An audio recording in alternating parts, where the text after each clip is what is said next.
Assalamualaikum warahmatullahi wabarakatuh. Perkenalkan, nama saya Tari Resto Amanda dari program studi Budidaya Perairan. Saya akan menjelaskan rangkuman 5 materi dari mata kuliah Teknologi dan Manajemen Pembuatan Pakan Ikan. Pertama, pengertian dan konsep pakan ikan. Apa itu pakan? Secara umum, pakan adalah makanan atau asupan yang diberikan kepada hewan ternak dan merupakan sumber energi serta materi utama bagi pertumbuhan makhluk hidup. Apa fungsi pakan? Fungsi utama pakan adalah untuk menghasilkan energi yang dapat mempercepat pertumbuhan dan perkembangan makhluk hidup. Pakan ikan terbagi menjadi dua. Yang pertama, pakan alami. Pakan alami adalah makanan ikan yang berasal dari mikroorganisme perairan atau yang berasal dari alam. Misalnya, fitoplankton, zooplankton, dan bentos. Kedua adalah pakan buatan. Pakan buatan adalah pakan yang dibuat oleh manusia dengan berbagai macam bahan baku dengan kandungan nutrisi yang lebih lengkap sesuai dengan kebutuhan ikan.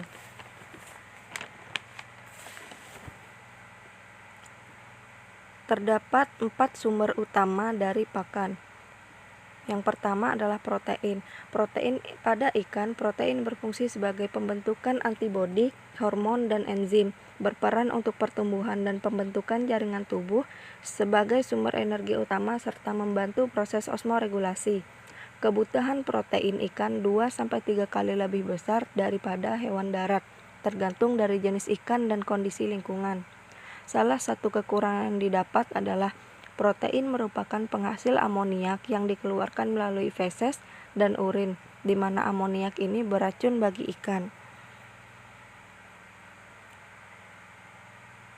Yang kedua adalah lemak. Pada ikan, lemak berfungsi sebagai pelindung organ dalam dan pengatur temperatur tubuh. Lemak juga berfungsi sebagai pelarut vitamin tertentu, sebagai bahan makanan cadangan, dan membantu pengeluaran sisa-sisa makanan dari dalam tubuh. Ketiga, karbohidrat. Ikan hanya memerlukan karbohidrat dalam jumlah kecil, maksimal 12%, dan hanya digunakan sebagai pengganti energi jika kekurangan protein. Terakhir, vitamin dan mineral. Vitamin dan mineral merupakan senyawa organik tambahan yang berfungsi untuk membantu reaksi kimia atau metabolisme dalam tubuh.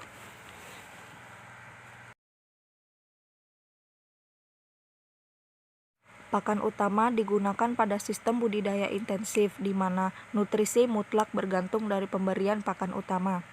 Kedua, pakan tambahan digunakan pada sistem budidaya tradisional atau semi-intensif, di mana ikan sudah mendapat pakan dari alam. Yang ketiga, pakan suplemen digunakan untuk memenuhi komponen nutrisi tertentu. Selanjutnya adalah tipe pakan dan penggunaannya. Pakan buatan dapat dibedakan menjadi dua jenis, yaitu pakan basah dan pakan kering. Pakan basah adalah pakan yang bahan penyusunnya mengandung kadar air lebih banyak dan biasa diberikan pada larva atau benih ikan, karena lebih mudah dikonsumsi serta dicerna. Yang kedua adalah pakan kering. Pakan kering adalah pakan yang bahan penyusunnya mengandung kadar air yang sedikit dan biasa diberikan pada ikan berukuran normal untuk pembesaran. Pakan ikan yang digunakan tergantung dari umur ikan tersebut. Untuk larva ikan berumur 2-20 hari, biasanya diberikan pakan alami karena ukuran bukaan mulut ikan yang masih kecil. Pakan alami lebih mudah dicerna dan gerakannya yang lambat dapat memudahkan larva ikan untuk makan. Pakan basah terbagi menjadi 3. Yang pertama adalah emulsi. Emulsi merupakan pakan yang terlarut dalam air. Yang kedua adalah larutan suspensi. Larutan suspensi merupakan pakan yang tidak terlarut dalam air dan berbentuk partikel halus. Yang ketiga adalah pasta. Pasta merupakan pakan berbentuk gumpalan dan tenggelam di dasar perairan. Pakan kering terbagi menjadi dua jenis. Yang pertama adalah pakan apung, yang diberikan untuk ikan yang banyak beraktivitas di permukaan perairan. Yang kedua, pakan tenggelam atau pakan yang diberikan untuk ikan yang banyak beraktivitas di dasar perairan. Berikutnya, uji kualitas pakan. Pengujian kualitas pakan terbagi menjadi 4, yaitu pengujian fisik pakan, pengujian kimiawi, uji biologis, dan uji organoleptik. Pertama, pengujian fisik pakan. Tujuan dari pengujian ini adalah untuk mengetahui water stability fit atau daya tahan pakan buatan di dalam air. Ciri fisik pakan ikan yang baik, pertama, memiliki ukuran sesuai dengan ukuran bukaan mulut ikan. Yang kedua, berasal dari bahan baku berupa tepung halus, karena bahan baku berupa tepung halus ini menghasilkan kualitas kekerasan pakan yang bagus. Ketiga, tidak mudah hancur dalam air. Dan keempat, memiliki daya apung atau tenggelam yang baik. Kedua adalah pengujian kimiawi. Pengujian ini untuk mengetahui kandungan gizi dari pakan. Pengujian ini akan melalui uji laboratorium untuk mengetahui dua hal. Yang pertama, untuk mengetahui kadar air, di mana kadar air yang baik adalah kurang dari 12% serta masih dapat dikurangi dengan cara menjemur pakan. Yang kedua adalah memiliki kadar lemak kurang dari 8%. Ketiga adalah uji biologis. Tujuan dari uji ini adalah untuk mengetahui pengaruh yang ditimbulkan oleh pakan terhadap ikan. Pakan dengan kandungan gizi yang tinggi belum tentu baik untuk ikan. Dalam uji ini, pakan diberikan secara langsung pada ikan untuk melihat pengaruh yang ditimbulkan melalui tumbuh kembangnya. Terakhir adalah uji organoleptik. Tujuan dari uji ini adalah untuk mengantisipasi adanya penurunan kualitas pakan. Yang harus diperhatikan ada 3. Yang pertama tekstur, rasa, dan terakhir adalah bau. Ketiga hal tersebut harus diperhatikan untuk menghindari ikan tidak memakan pakan yang diberikan dan menyebabkan pencemaran berlebih pada perairan. Berikutnya adalah pengemasan dan penyimpanan pakan. Pengemasan pakan bertujuan untuk mempertahankan kualitas pakan, karena dengan pengemasan yang baik, proses penurunan mutu pakan dapat ditekan. Fungsi kemasan yang baik yang pertama, memiliki daya bungkus yang baik untuk memudahkan dalam penanganan. Kedua, dapat melindungi isi di dalam kemasan dari berbagai risiko dari luar, misalnya udara, benturan, dan kontaminasi mikroorganisme. Ketiga, memiliki daya tarik konsumen, misal desain atau logo kemasan. Keempat, dapat memenuhi kebutuhan pasar. Syarat kemasan yang baik, pertama, permeabilitas terhadap udara dan gas lainnya. Kedua, bersifat non-toksik sehingga tidak merusak struktur pakan. Ketiga, kedap udara. Kedua, kuat dan tidak mudah mengalami kebocoran. Kelima, tahan panas. 6, mudah dikerjakan secara massal. Dan 7, relatif murah. Penyimpanan pakan juga penting untuk diperhatikan, karena tujuan dari penyimpanan pakan adalah untuk meminimalisir kerusakan pakan. Kerusakan pakan dapat diminimalisir dengan cara menurunkan kadar air dalam pakan serendah mungkin dan menyediakan tempat penyimpanan pakan yang sesuai standar. Kondisi penyimpanan pakan yang baik adalah ruangan kering serta dingin, memiliki sirkulasi udara yang baik dan suhu ruangan yang relatif sama.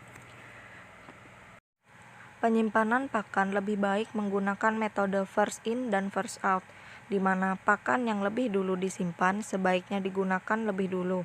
Semakin lama pakan disimpan dan tidak digunakan, maka semakin turun kualitasnya. Pakan yang berkualitas baik dan berkualitas rendah lebih baik disimpan dalam keadaan terpisah untuk menghindari adanya kontaminasi, ditambah dengan memperhatikan kapasitas penyimpanan, pembelian, dan tanggal kadaluarsa agar penyimpanan pakan menjadi lebih maksimal. Terakhir ada metode dan teknik pemberian pakan. Beberapa hal yang harus diperhatikan untuk metode pemberian pakan adalah pertama, jadwal atau frekuensi pemberian pakan. Frekuensi pemberian pakan disesuaikan dengan perkembangan umur, karena umur mempengaruhi perkembangan organ pencernaan. Kedua, menetapkan jenis pakan. Menetapkan jenis pakan yang akan diberikan tergantung dari umur dan jenis ikan. Larva ikan biasanya memakan pakan basah atau pakan yang berukuran lebih kecil, sedangkan ikan yang lebih besar memakan pakan kering atau pelet. Yang ketiga adalah memperhitungkan dosis pakan.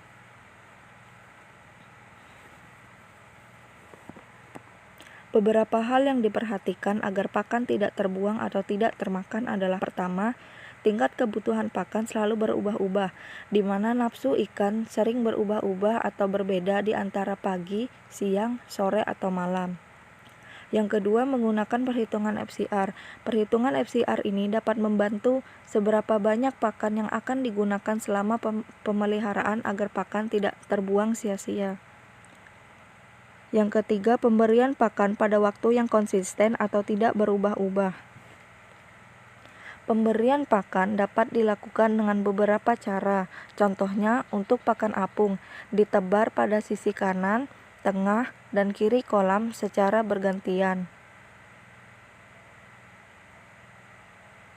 Yang kedua, pakan tenggelam. Diberikan dengan cara hanya ditebar pada satu sisi secara perlahan.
Berikut materi yang dapat saya sampaikan, kurang dan lebihnya saya mohon maaf.